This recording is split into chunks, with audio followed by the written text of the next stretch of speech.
Anime is considered art for many, mainly because of hentai. Hentai is the purest form of art ever created. I mean, come on, just look at this. This is a bad bitch. Come on, y'all. This is a bad bitch, yo. Man, give me that! What the f***, man? I was gonna jerk off to that. Look, femboys, over there. Ooh, time to get frisky. You bastard! You tricked me! Goodness gracious. Anime is art, and as much as certain fans want to ruin it for us, I simply cannot abandon the poetry, the imagery, the music, and the voices that have raised me.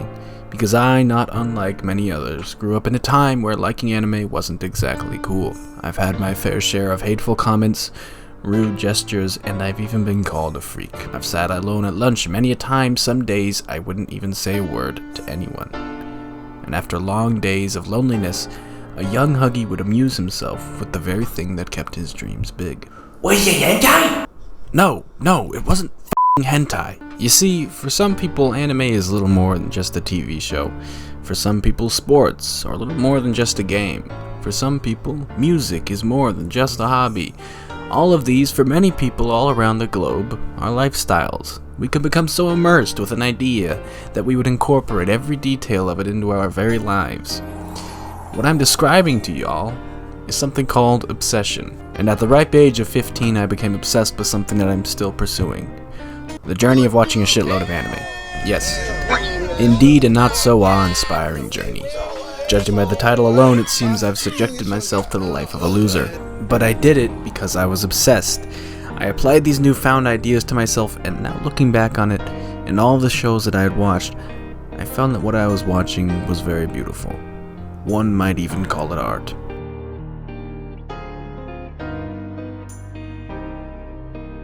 Music is one of the biggest expressions of culture all around the world. And if you are from America like myself, then you would know that we have some pretty damn good musicians. We have many different styles too. We have rock, we have hip-hop, we have soul, and if you like to eat rocks, then we have country. But many miles across the sea is Japan, and let me tell you something, these motherfuckers have absolute bangers. The reason most Americans don't listen to this stuff is because it's in a different language. A very valid reason. However, if you're a maximum or a weeaboo like myself, you might be able to speak a little Japanese. Mine is a little rough around the edges like a gas station bathroom glory hole. Luckily, my ding-dong hasn't been carved up yet because it's approximately the size of a baby carrot. I'm never getting laid. So if you can speak a little Japanese, you can understand what these fellas are saying. And from my experience, they spit in some heat. If you put an entire TV show on top of what these bands are creating, then you end up with an entirely different experience. It becomes something more than just a song. For the viewer, it makes incredible memories. Sometimes I'll just go back and watch Mike Guy teach Rock Lee the lesson about believing in himself, and the music that plays never fails to make me shed a tear. And that's just one of the many ways music is used in anime. My favorite, though, is probably the inspiring soundtracks. Yes, these things give me goosebumps. When you turn on one of these OSTs, let's just say my baby carrot ain't so little no more. It's more of a Bugs Bunny type of carrot. Jesus Christ. Listen, what I'm trying to say is if you're looking for inspiration, don't go to David Blobbins or Andrew Ate Too Much. Go to anime, because it will supply you with the most motivating memories, messages, and tunes that you have ever consumed. And don't think that these melodies only come in one flavor. Nuh-uh, baby. These bitches are versatile. If you want jazz, it's present in many series like Cowboy Bebop, Space Dandy, Spy X Family. If you want death metal, you can watch Kengan Ashura or Death Note. And if you like hip-hop, then you can watch Samurai Champloo. I'm gonna let you in on a little observation I made. This guy, Shinichiro Watanabe, made 3 of the 6 anime I've just recommended for music. And personally, his shows have some of the best music I have seen out of any shows ever. This guy knows how to boogie. He knows how to throw down on the dance floor. Do yourself a favor and watch Space Dandy, Cowboy Bebop, and Samurai Champloo. I guarantee you they won't disappoint. This is one of the most misunderstood words used in the anime community. This one right here. Mostly because it's very vague and it's hard to argue against, because people will say anything has good writing if they like it. So I'm putting my foot down. I'm going to unveil the truth. Here is a show with good writing. All of the characters are fleshed out. The story is so complex and interesting, it boggles my mind how someone came up with it, and every single detail is accounted for. Now here is an entire genre where the writing is horseshit. All of these shows have similar plot lines. Get hit by a car, go to a world with medieval elves, dragons, and sorcerers and shit, become overpowered, obtain a harem, kill the Demon King. For most of the genre, that's their entire plot. And on the off chance that it's not, then instead of getting hit by a car, I got stabbed in my first life. Most of you isekai enjoyers are thinking, yeah, this is what separates us from the competition. This is what makes my show peak. Come here. It took me 1 second to make that little change that quote-unquote separates your show from the competition. Somebody got paid to write that show, and the best they could do was use 1 second of brain power. To me, writing is a lot like paintings. You can go to an art gallery and see something like this, which probably took an incredible amount of time to make, where each and every itsy bitsy swoosh of paint was crucial, and then sitting next to it will be this. Are you serious, my brother? I could draw this in about 5 minutes. This looks like one of my kindergarten paintings. And some rich asshole probably bought this for $5 trillion saying, yes, this conveys so much emotion. I feel a certain way when looking at it. That's because art is what the beholder's eyes make of it.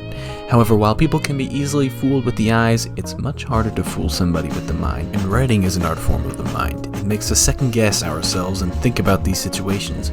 Was it right for Itachi to kill the Uchiha? Should Erwin have led all those people to their inevitable demise? Was Tsunade's chest really 116 centimeters? Are you serious right now, bro? None of these isekai shows make me think or wonder what will happen next, because what has this guy done that hundreds of other guys haven't done before? This genre lacks creativity, effort, and everything else that makes a well-expressed art piece, so it baffles me when mother fluffers say, Mushoku Tensei is peak, when there is something like Devilman Crybaby to watch, a show that kept me guessing to the very end that had characters I could both relate with and wasn't able to predict. It had one of the most wicked soundtracks and art styles ever.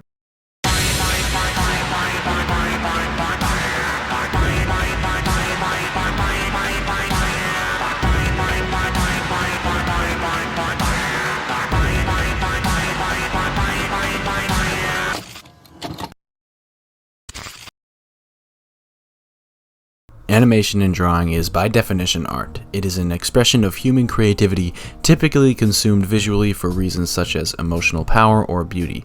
And I think that describes the shit that I see in anime very well, because it makes me sad when I see something like this. It makes me happy when I see something like this, and it makes me really pumped up when I see something like this.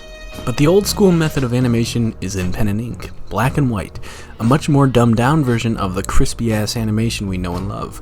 Manga are no slouches in the art department though, because in a still frame, an animation is not nearly as good looking as a manga panel. My best description for reading manga is like, ooh, what terrific line work, what phenomenal shading.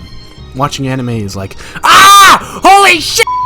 Both are great because they took effort. For manga, they overwork up-and-coming manga artists who desperately want to stop making hentai. For animation, they overwork up-and-coming animators who desperately want to stop making hentai. Japan! Stop making hentai! Oh, I forgot.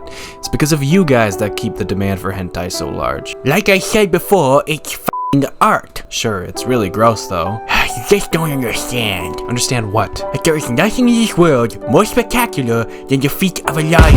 And it's art because emotionally it makes me feel frisky as There is no hope for us anime fans, is there? You're right, all the effort is pointless. If you don't believe in yourself. I mean, come on, just look at these guys. They're stinky, they're smelly, they're awkward, they look bad. Like, there's no way I could possibly think highly of these motherfuckers. You dumbass! Kick logic out and do the impossible! Remember that. That's the way Team Gurren rolls! I'll try, but it's gonna be hard. There's no way I can do it all by myself. Believe in me! Believe in the Kamina who believes in you! You know what? Maybe there is hope for us. Maybe I'm gonna give it a shot. That's right, the final form of art I see in anime is the acting portion, the voice acting. And the most common controversy amongst us fans is between sub and dub. I forgot this weird-ass nigga plans on touching me in Sasuke's balls. I think sub is generally better across most shows, because when I see mother fluffers kicking ass and then saying cool shit, it really grinds my gears. It's like watching Arnold Schwarzenegger explode a bunch of shit and then say hasta la vista, baby. However, sometimes that cherry on top is a little more of a dookie on my shoe. For instance, Deku. I hate this voice acting, and honestly, any voice acting in which the people sound alien. Like, who the hell talks like this?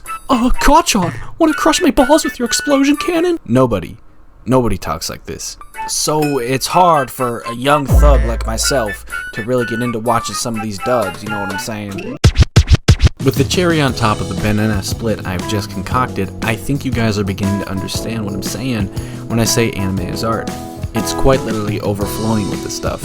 There's art in every second of the anime we watch, so if or when someone becomes obsessed with anime like I did, just know that there's beauty in it. And I think that the art that I see in anime should be shared with people. I think it's too beautiful to be seen by only me. So I'm asking you guys, if you haven't seen anime before and you're uneasy about it, just give it a shot. If it's not for you, then it's not your genre of television. And even if you're gonna say us anime fans ruin it for you, I'm not against the idea. We're pretty weird. But what I don't want to see people doing is hating on some of these shows, because people across the sea are working overtime with less than ideal pay because they've got a dream. Even though it might seem silly to some of you what these ambitious people are doing, it's not silly to me. What they're making is art, and their sacrifice and effort is evidence of that. And as we wear the eyes of the beholder, may we understand that even if it's not for us, it's still art, and it ought to be treated that way.